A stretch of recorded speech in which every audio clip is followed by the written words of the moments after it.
This video has been sponsored by Whatnot, more on them at the end of the video.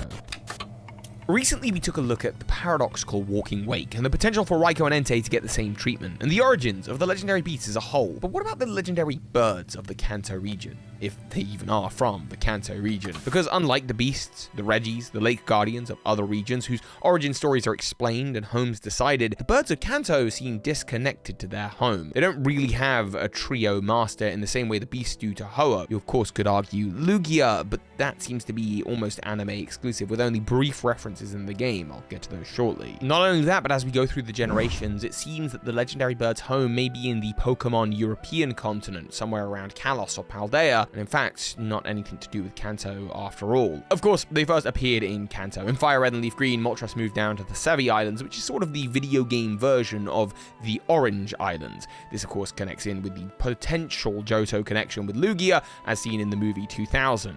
In Pokemon Platinum, they are flying around the Sinnoh region, never really roosting anywhere, and in Kalos they do much the same, but they do eventually settle in the Sea Spirit's Den. The name Sea Spirit's Den in Azure Bay may well be a reference to Lugia, and the fact that it's a den might tie into Galar. We'll get there in a moment, but first there's the Alola region, which doesn't directly reference these Pokemon, but it is interesting to note that a lot of the Polynesian culture that's seen in the Alola region is also celebrated in the festival on Shamuti Island in the movie 2000. The Orange or Sevi Islands aren't far from the Alola region, relatively speaking, if you're comparing Hawaii to Japan, so it does make sense. Alola even shares some of that Cantonian and Jotonian culture as seen in the Maui Garden. But then there's the Galar region, where suddenly the legendary birds got a whole new set of lore. They appear both underground in the Max Raid lair, which is effectively a giant set of Max Raid dens, and again there's that dens words again. Interesting, dens on either side of the Pokemon world's equivalent of the English Channel. And then there are those that appear above ground, in the Crown Tundra itself, the Galarian legendary birds. These forms of Moltres, Zapdos, and Articuno, all three, have Pokedex entries suggesting themselves to perhaps be the originals. For Zapdos, it's suggested that when its feathers rub together, they produce a crackling sound like the zapping of electricity, hence why it's called Zapdos.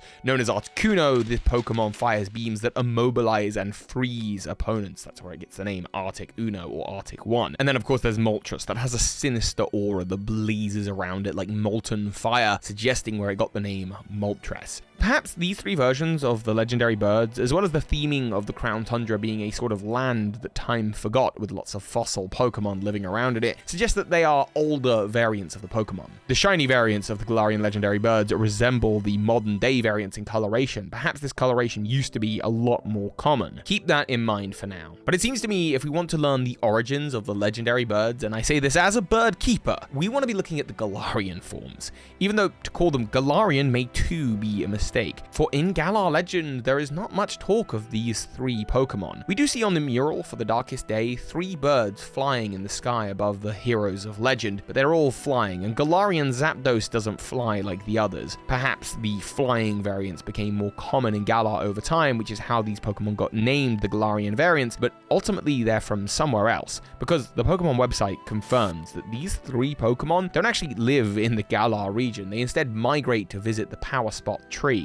So where are they migrating in from? Well, again, across that European Pokemon channel to the other side of the sea, where there's not just the Pokemon world equivalent of France, but also Spain and Portugal. Here we find the origins for the name, Articuno, Zapdos, and Moltres. Uno, dos, tres. 1, 2, 3 in Spanish or Paldean. And when we imagine these Pokemon coming from the Paldea region, it actually makes a lot of sense. When we meet them in the main wild area, Crown Tundra and Isle of Armor, these three Pokemon are roaming in wide open spaces, and there's no more open space than the Paldea region currently. You can just imagine Articuno flying over the Glacedo mountain range, Moltres keeping warm the smoliv fields of southern Paldea, and roaming the desert of the Paldea region. There, you would find this version of Zapdos. How would any of this tie into Lugia? That's something I might talk about in a future video. I have a really cool video planned that might be out in like 6 months, so make sure to subscribe so you don't miss that lore deep dive into Lugia. It's going to be a cool video when I get around to making it. But what I do want to talk about is this idea of regular Pokemon transforming into legends, either by the will of legendary Pokemon or perhaps by events happening in the world. We've seen this before with Carbink into Diancie, or the relationship between Cyclizar and Koraidon and Miraidon right here in Paldea. In the last video, I mentioned the possibility of the transformation of Raikou, Entei, and Suicune to reflect the imagery of Flareon, Jolteon, or Vaporeon, or perhaps from Walking Wake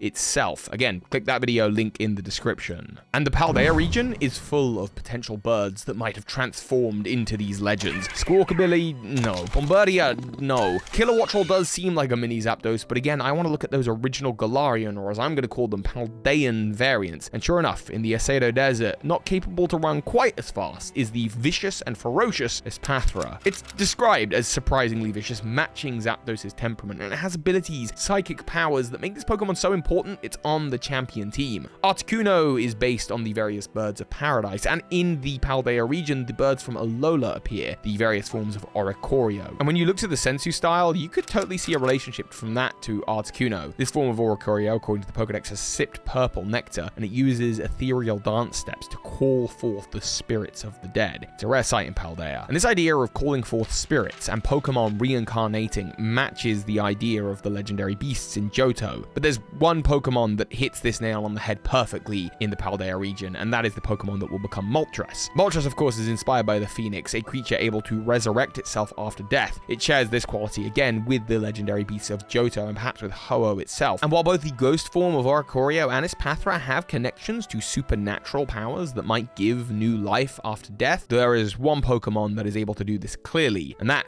is Skeledirge. Or rather, the bird that sits at the front of Skeledirge's snout. This to me is the most compelling case. You see, the fire within Fuecoco is unable to be contained, and so when it evolves into Crocolore, it becomes an egg, and when it evolves a step further, that egg hatches into a new spirit bird. As Skeledirge, it gains the ghost typing, and it now has a connection to the afterlife, and when it sings, it does so with the power of the firebird that sits at the end of its snout. We've seen Pokemon create other Pokemon before, by the way, in the form of like Cubone and Kangaskhan, for example, but the most recent and modern example of this is actually with the last fire starter, fully evolved. No, I'm not talking about Cinderace, I'm talking about Hisuian Typhlosion, another fire ghost type that attacks with up to 108 ghostly Will-O-Wisps, according to the Pokemon website. 108 is not an accidental number either, because we all know that this is the number that represents the amount of purple spirits that makes up Spiritomb, a totally different Pokemon. What happens when these 108 spirits it attacks with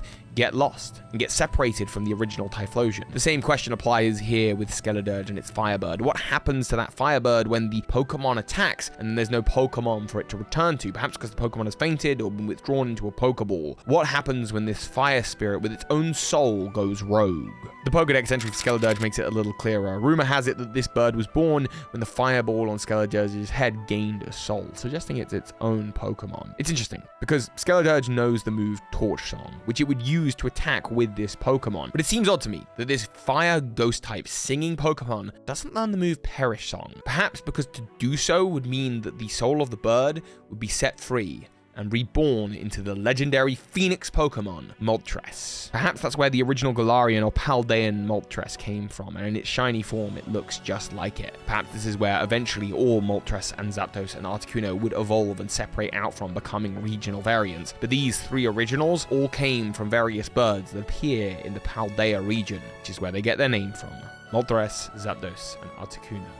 Or maybe not. Maybe it's just a fun idea. I do think the theory I did on the legendary beasts was a little bit more concrete, but maybe you add it or part of it into your own headcanon. Or maybe the origins of these Pokemon were due to Lugia. Make sure you're subscribed for part 2 coming out in the future. I think the legendary birds are awesome. I think the Galarian forms are my absolute favorite. I don't just say that as a bird keeper, but also as a Pokemon card collector, where you can see the multiple cool variants of the Galarian, Moltres, Zapdos, and Articuno cards. Cards like this can always be found and added to your collection with today's sponsor, Whatnot. Whatnot is a buying and selling Pokemon card and collectibles platform, and it's not just Pokemon cards, they also do Yu-Gi-Oh!, Magic the Gathering, and so on and so forth. If you head on over using the link in the description or via the QR code, which I believe will give you £10 free credit off your first purchase, you can join a collector community. That's one of the things I love the most about it. We're not just buying and selling to random people, but you really get to know the people that are on the platform. I've met a number of great people who have helped me with my collection goals. Right now, I'm trying to collect one of every Paradox Pokemon, and I have an upcoming show where I'm going to be selling some some of the retro Yu-Gi-Oh packs that are coming out very, very soon. You can bid no matter where you are in the world, and I start pretty much all my auctions at £1, meaning there are some absolutely amazing deals over there. So click the link at the top of the description, head on over to my Whatnot page, make sure you've got my next stream favorited so that you'll get a notification when I go live, and join us to pick up some amazing packs. And like I say, you get your £10 free credit, so don't miss out on that. Use the QR code. Thank you to Whatnot for sponsoring this video, and of course,